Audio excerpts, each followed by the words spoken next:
Good afternoon. It is time to start with our press conference with the Prime Minister of Estonia, Kristen Michal, and the President of the European Commission, Ursula von der Leyen. First up, Estonian Prime Minister. Kristen, please. Thank you, Carlos. Dear Ursula, dear journalists, I'm very glad to welcome you to Amari Air Base. Ursula said that she has been here also previously as a Minister of Defense, so I'm very glad to have you here. So warm welcome to Estonia. Estonia greatly appreciates the Commission's efforts to strengthen Europe's defense readiness and industrial base. For many years, defense was not seen as core EU responsibility. But today, bold and necessary decisions are being made. The EU has a crucial role in helping achieving NATO capability targets.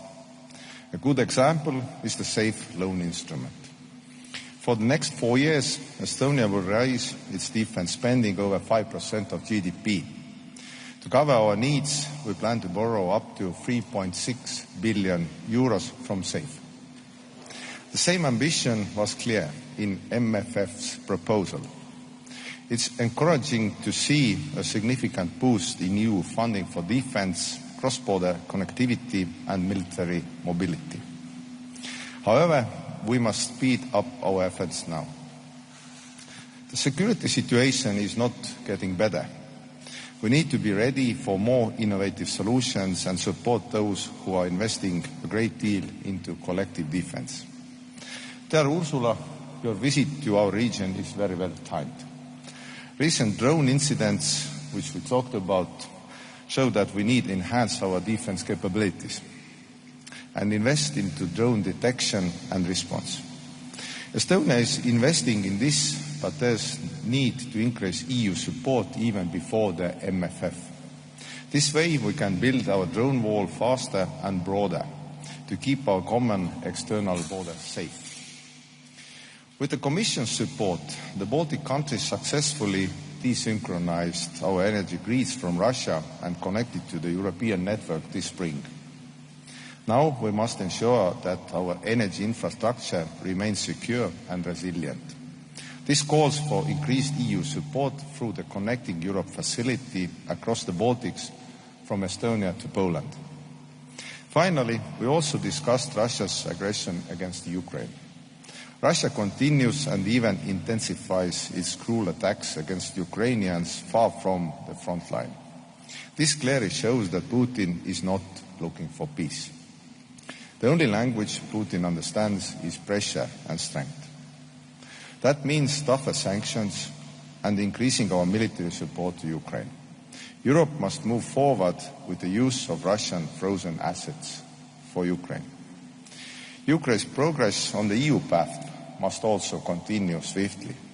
Estonia strongly believes that Ukraine and Moldova should advance together. Both have done their homework and well. Thank you. Madam President, please. Thank you very much. Dear Kristen, thank you very much for welcoming me here to Amari Air Base. Indeed, I've been here 7 or 8 years ago. I remember it was the first Russian invasion in Crimea, and we had just started the principle of air defense here in Estonia together with other allies. It's for me very impressive to see how much infrastructure has been added since then. So Amari plays a key role in Europe's rapidly evolving defense infrastructure, and congratulations for what you have built up here. Dear Kristen, the risks that Estonia has long warned us about what Russia is concerned have now materialized. We see Russia's brutal war against Ukraine, and it is very obvious, and that's your daily experience, that Putin will not stop. And this is why it is so crucial and paramount that we are consistent in our support, ironclad support for Ukraine, and that we care for our own defense posture.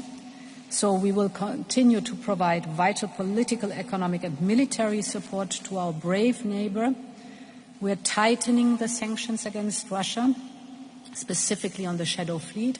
We had an intense discussion about the shadow fleet, and we have seen that we have to work on further options, building on the experience that you have here in Estonia with the shadow fleet, and the Finns have also with the shadow fleet. So we want to draw on your experience and tighten and sharpen the sanctions against the shadow fleet.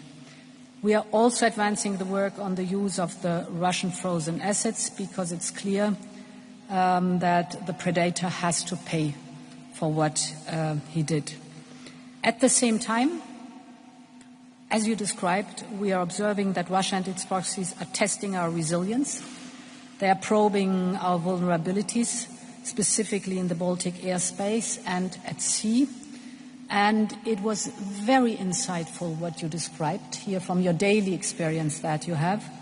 So it's for me very clear also that we have to have a new approach to the new strategic importance of the Baltic Sea. We have to raise the attention what the strategic importance of the Baltic Sea is concerned.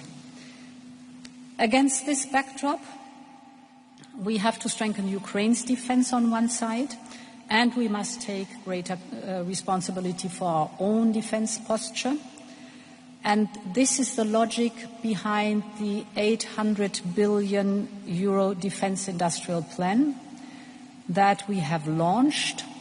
150 billion of it is the SAFE instrument, a joint procurement instrument. With SAFE, we are producing the capability that Europe needs most. So whether we're speaking of drones and missiles or cyber defense or the whole space dimension, with SAFE we will work, for example, on a comprehensive European air shield, not only to protect our airspace, but also as a strong symbol of European unity in defense. 19 member states have signed up for SAFE by now. Estonia is part of them, and I'm very happy that I can say that we have full subscription now for the 150 billion euros of SAFE, joint procurement to improve our own defense posture with joint European projects, but also to, for example, invest in the Ukrainian defense industrial base. The options are here on the table. Member States have indicated that they will also use the SAFE instrument to support the Ukrainian defense industry. And I think this is a win-win situation because on one hand, for example, we can invest in the drone production to improve our own posture what drones are concerned. On the other hand, this creates also additional revenue for Ukraine through the European Union. Dear Kristen, Estonia is already among NATO's top defense spenders relative to GDP. It's at 5%, if I'm correct. On top of this, you have asked for budget flexibility to boost spending, defense spending, under the National Escape Clause. 15 member states have done the same. So we are rapidly investing more, we are investing better, and we are investing European. Now, if I look forward, there are three different main tasks we have to work on. The first is indeed our own European defense posture.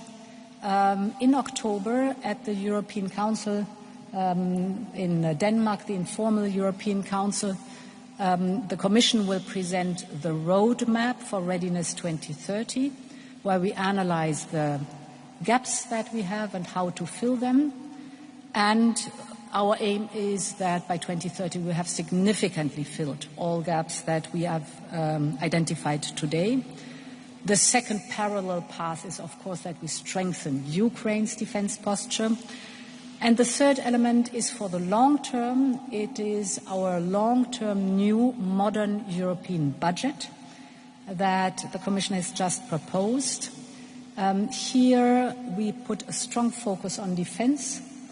We are increasing by 5-fold the defense investment in the proposal and 10-fold military mobility. And Estonia knows very well how important not only the investment in defense is, but also the investment in military mobility. Thank you very much. Thank you, and I believe we still have time for 2 questions. So before you ask the question, please tell your name, the media outlet you're representing, and to whom the question is directed. First up, Maria, please. To both leaders, U.S. President Donald Trump has said that Europe should take the lead role in giving Ukraine security guarantees, but how much help can we realistically get from Americans, and is it enough for deterrence? And from that stems another question as well. How far have we actually come in Europe to reach a consensus in actually using Russian assets to rebuild Ukraine after war? Thank you. So, yes, thank you. Indeed, Ukraine's security is also European security, and therefore it's only natural that we're taking the lead in the security guarantees. First of all, there are different dimensions when we speak about security guarantees. First of all, the strongest security guarantee for Ukraine is a strong, well-equipped, well-financed Ukrainian army. The Ukrainian soldiers are battlefield experienced, they are highly motivated, they need equipment not only today but in the long term, and they need good salaries. So first task for us is to make sure that there's a strong Ukrainian army as a first line of defense. Second line of defense for the security guarantees is the work of the coalition of the willing, so a multinational troop that can come in. We are in the process in defining what is necessary and what every member of the coalition of the willing is willing to chip in. The Chief of Defense are meeting to really map out what is necessary. And of course we need the backstop of the Americans.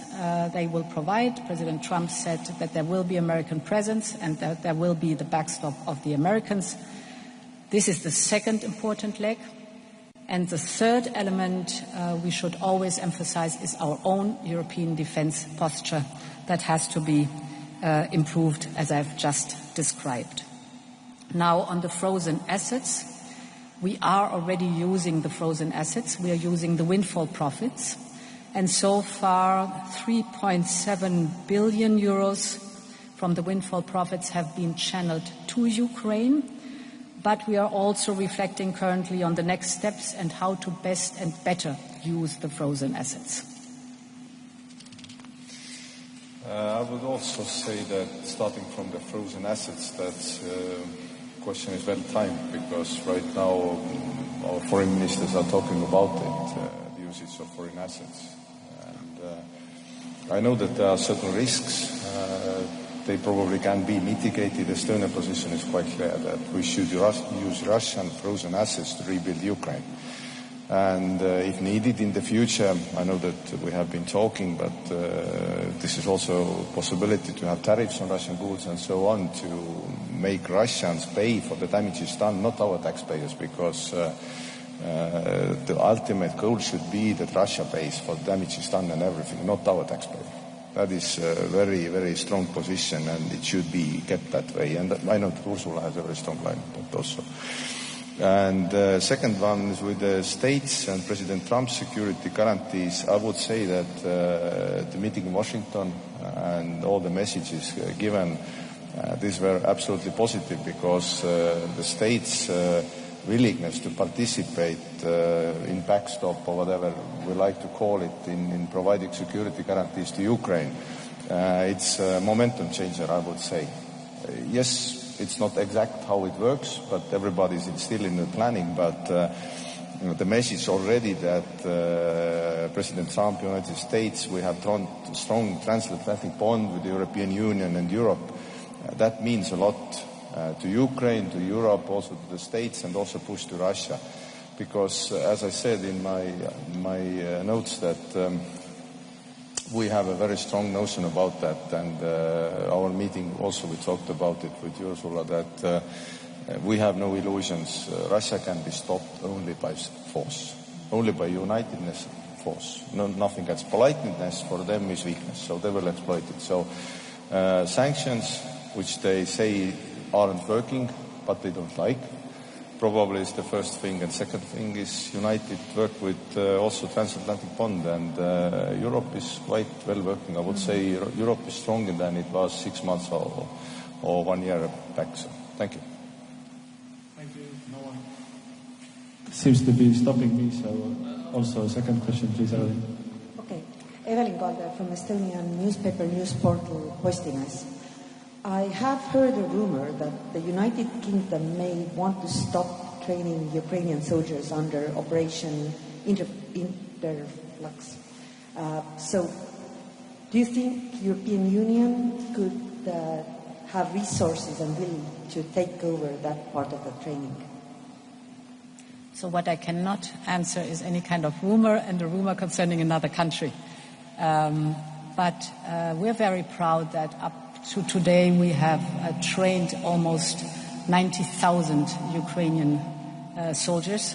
And of course we will keep the training up. So that is one of the contributions from the European level, for example, to the Coalition of the Willing. Okay. Yeah, okay. As Ursula said, that it's for the UK allies to comment on their operations, but I read a week ago that this operation will be extended until the end of 26 already. So that is the first point. Second, Estonia, of course, supports any operations, expand training Ukrainians in any framework. Interflex, EU, EMAM, Coalition of the Willing. All of them are supported by us, and we also have a strong political will, as Ursula also already mentioned, that there's like everybody's asking what will be everybody's contribution in certain points, and Estonia has already said that we are willing to participate also in training missions, and also we are participating in Coalition of the Willing if needed. So we have made our decisions already. Thank you. Thank you. That concludes the press conference. Okay. Thank you. Thank you.